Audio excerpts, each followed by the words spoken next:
Good morning to all. Today we are going to learn English grammar punctuation.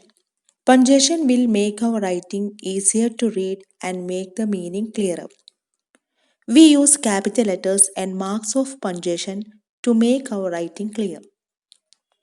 Full stops, question marks, and exclamation marks and commas are called punctuation marks. So, in this chapter, we are going to learn punctuation marks and its uses.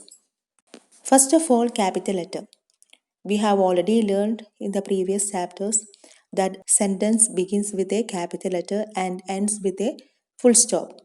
So here we use capital letter to begin a sentence. For example, the film was very interesting. We also use capital letter for proper nouns.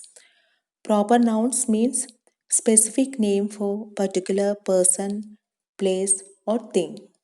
For example, we met Susan at the Red Fort. We also use capital letter for the pronoun I. Nishant and I went to school by metro. We can also use capital letter for an abbreviation or short form of a word. For example, Mr. APJ Abdul Kalam was a renowned scientist before he became the President of India. Next punctuation mark is full stop. We use full stop at the end of a statement or command. For example, the Ashoka Chakra in the center of the Indian flag has 24 spokes. We also use full stop after an abbreviation or short form of a word. For example, he woke up at 6 a.m. And remember, children, we don't usually put full stops after titles and initials. For example, Mr., Miss, Dr. APJ Abdul Kalam, and J.K. Rowling. Next punctuation mark is question mark. We have already learned in the chapter sentence about the punctuation marks. We use question mark at the end of questions. For example, who is the author of the Harry Potter series? Next, we learn exclamation mark. We use exclamation mark at the end of exclamatory sentences. For example, fire, look out, run. And next is quotation marks. We use quotation mark to show the exact words of the speaker. For example, did you get the groceries?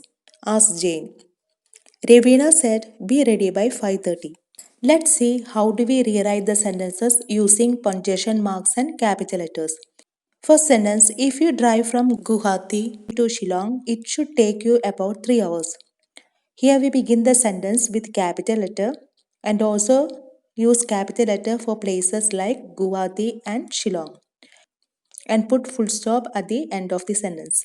And in the second sentence, we use capital letters for places like Alappuzha and Kerala and put full stop at the end of the sentence. In third sentence, we use capital letters in Teachers' Day and India because they are proper nouns and put question mark at the end of the sentence because it's a question. In the fourth sentence, we begin the sentence with capital letter and we open quotation marks because it is the exact words of the speaker and there we put question mark.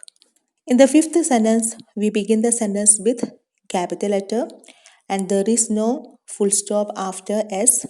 And here we use capital letters for the proper nouns like Radhakrishnan and September. In the sixth sentence, we begin the sentence with capital letter and also use capital letter for proper nouns like Olympics, Tokyo, and Japan. So, hope you have understood this exercise. We use capital letters in the beginning of the sentence and also for proper nouns. We use full stop at the end of a statement and question mark at the end of questions and exclamation mark at the end of exclamatory sentences. Next punctuation mark is comma. Why do we use comma? We use comma to separate words or a group of words in a sentence. We can also use comma to separate one word or two word expressions such as please, yes, no, well, however, sadly, unfortunately, in fact, oh yes from the rest of the sentences. We also use comma to separate items on a list.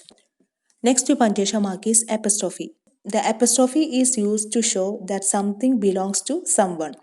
For example, the shirt of the boy. the boy's shirt. The cycle of J, J's cycle. The toys of the boys, the boys' toys. So here you can see we use apostrophe after yes because here the boys is a plural noun and it ends with yes. So here we use apostrophe after s. We do not show possession with non-living things. For example, the car's headlight. Next, we use apostrophe to show that some letters are missing, that is for short forms. For example, I am, she will, wouldn't. Here, in the place of missing letters, we use apostrophe. So, hope you understood punctuation marks and their uses. All of you learn this rules of punctuation marks and do your exercises carefully. That's all for today. Thank you.